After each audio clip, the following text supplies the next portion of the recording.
So, I stand corrected po, Your Honor. paki-correct po ninyo kasi hindi po tama yon na parang sobrang gulo na sa Pilipinas. Ay, hindi naman po. Hindi po yung ibig kong sabihin, Your Honor. Pwede po ba, Magandang umaga Mr. Chair? po, Mr. Chair, Honorable Congressmen, mga panauhin at mga resource persons. Una, nagpapasalamat po kami sa pagkakataon na ibinigay niyo po sa amin na nasa gun community na mapakinggan po ang boses ng mga responsible gun owners.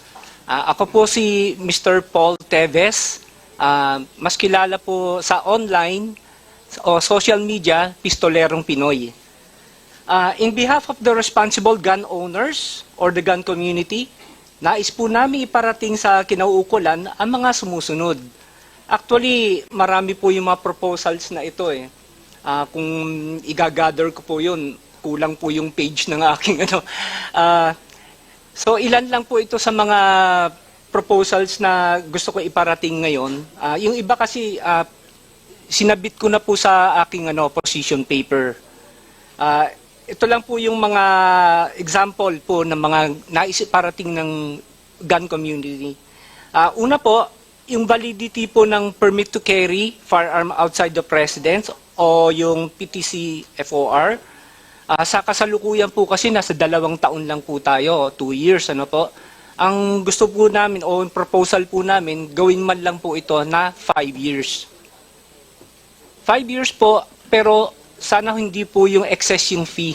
Kasi ang nangyari po sa fee natin yung unang taon po, yung dati ang PTC FOR po ay 1 taon nasa 6,200.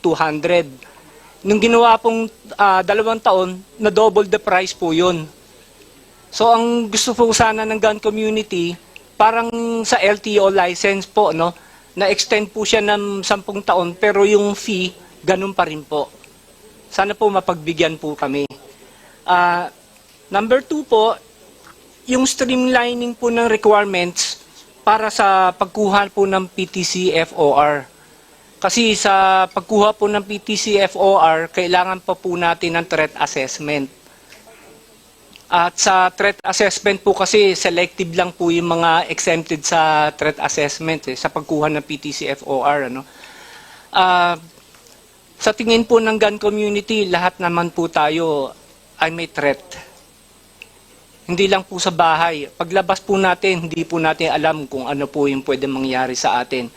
Pwede po tayong maging biktima ng crime o mga, alam niyo na po, mga masasamang loob. Sana po, prayers po namin, tanggalin na lang po sana yung threat assessment. And ito, last na po ito. Yung issuance po ng permit to transport ng 5.56 rifles o 7.62. Sa ngayon po kasi ang nai-issuehan lang ng permit to transport ay mga pistols, revolvers. Sana po mapagbigyan po tayo. Bakit po kailangan natin ng permit to transport ng mga rifles? Kasi po, para po makapag-practice po kami sa range. And hindi po natin masasabi, wag naman po sana mangyari, no? Pagka magkagulo po rito, kami pong mga legal gun owners ay pwede pong maging force multipliers.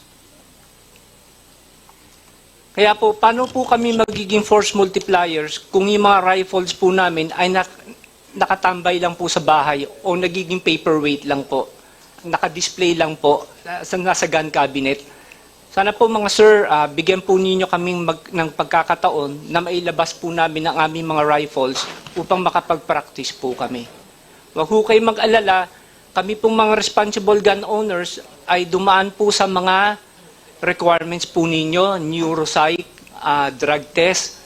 Sumunod po kami sa lahat ng mga requirements, patakaran po ng kinauukulan upang makakuha po kami ng LTAP. Sana po it's about time na pagkatiwalaan niyo naman po ang mga responsible gun owners.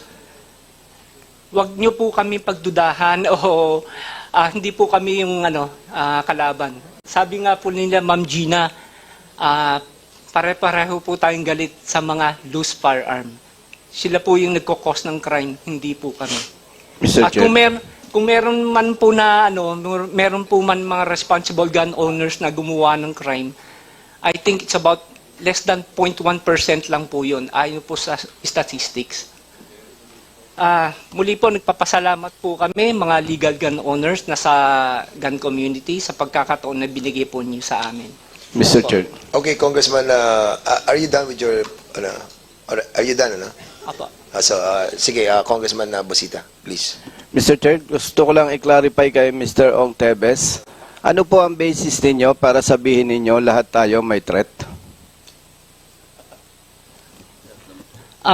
Kung nababalitaan naman po natin sa mga balita, sa mga newspapers, sa mga TV, may mga naho-hold up po, yung mga ganun, nabibiktima po ng crime. So, Mr. Opo. Chair, is Mr. Ong saying na even ordinary employee dito may threat? Ganun po ba? Gusto ko lang malinawan po. Kasi medyo nakakatakot yung ano nyo po para sa mga ordinary individuals na lahat pala may threat. Yeah, what I'm saying is meron po tayong potential na maging victim po ng mga crime, mga street crimes po. So, insisting po kayo na lahat may threat? Lahat? Ibig sabihin pong lahat, 100% ng Pilipino may threat? Yun po ba ang gusto nyo sabihin, Mr. Tevez? Pwede po yun. Opo. Hindi po yung pwede. Ang gusto ko pong i-clarify sa'yo, pag sinabi po ninyong lahat, 100%, kahit yung mga bata na inosente. Ay, hindi naman po. Hindi naman po. So, I stand corrected po, Your Honor. paki-correct po ninyo kasi hindi po tama yon na parang sobrang gulo na sa Pilipinas. Ay, hindi naman po. Hindi po yung ibig kong sabihin, Your Honor. Pwede po ba, Mr. Chen, na ma-strike out yung kanya statement Yes na po, lahat opo. may threat? Right, so there's a motion to strike out that, Thank you that- po, that Congressman portion of your Busita. Thank you po. position. Mr. Chair, Yes, Congressman Ako, please. point of order. I think the resource person is willing to withdraw from his former statement. So there's no need for us to come up with a motion to strike out the statement. Opo, of the opo. I good stand gentleman. corrected po. Sorry po. Okay, so we'll be striking that out. The COMSEC is hereby directed to strike that portion of his statement.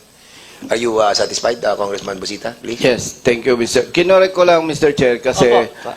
yung ating pong mga kababayan, medyo naalarma pagka may mga information na hindi naman tama. Ang dami na nga fake news, dadagdagan pa natin. Maraming salamat po, Mr. I Chair. agree with that. We have to be careful with our Opo. statement, no? Sorry po, Your Honor. Yeah, no, we understand. But especially now that yung social media ay napaka-bumilis pumikap ng mga statements that are being delivered on every committee on the House of Representatives. So let us be careful.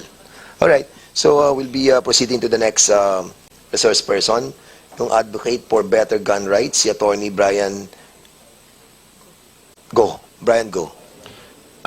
Good morning. Yes, sir. You are Representative. recognized, please. Thank you, the Honorable Chairperson.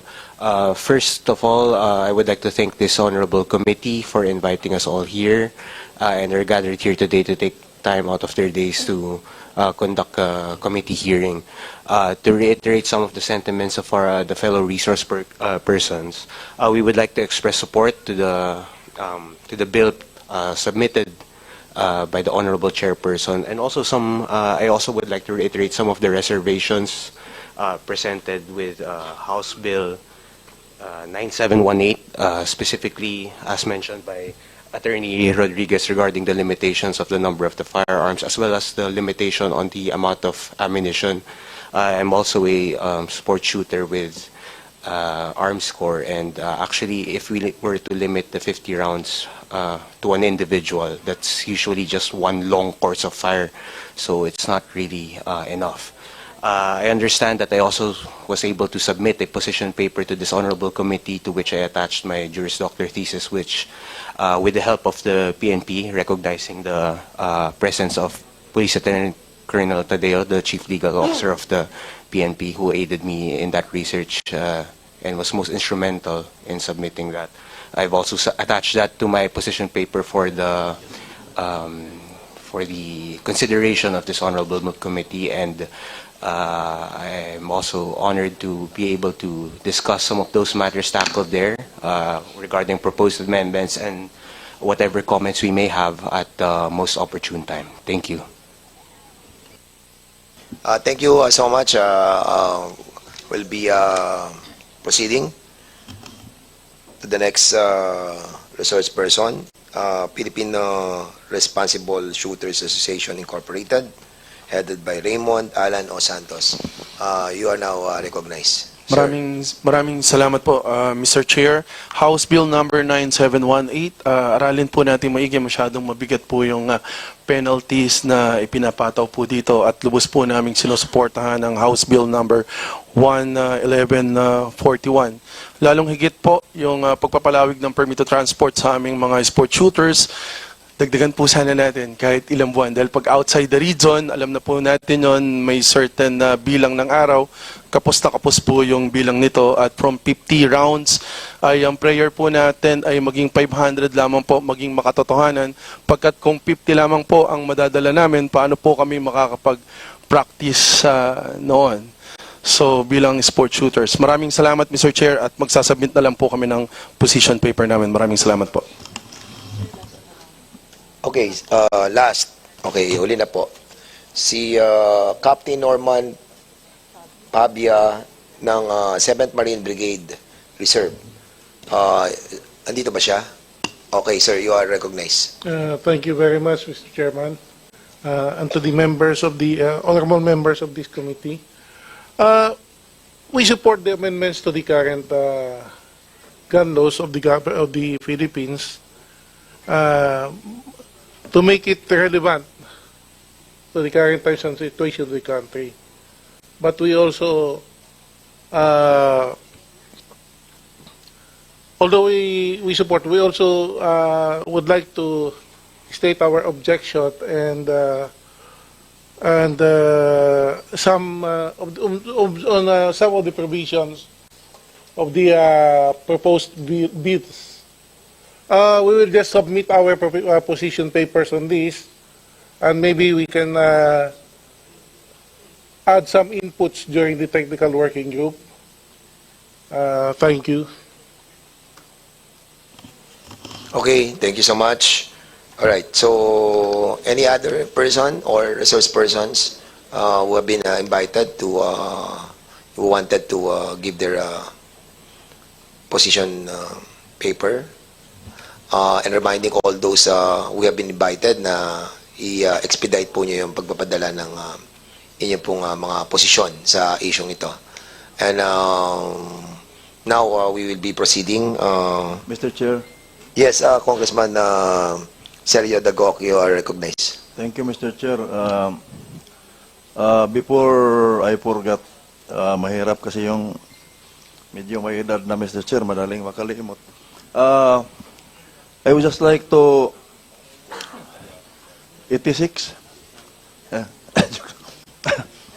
I would just like to request, Mr. Chair, si Mr. Topacio ba yung nagsabi na they need 1,500 rounds a day?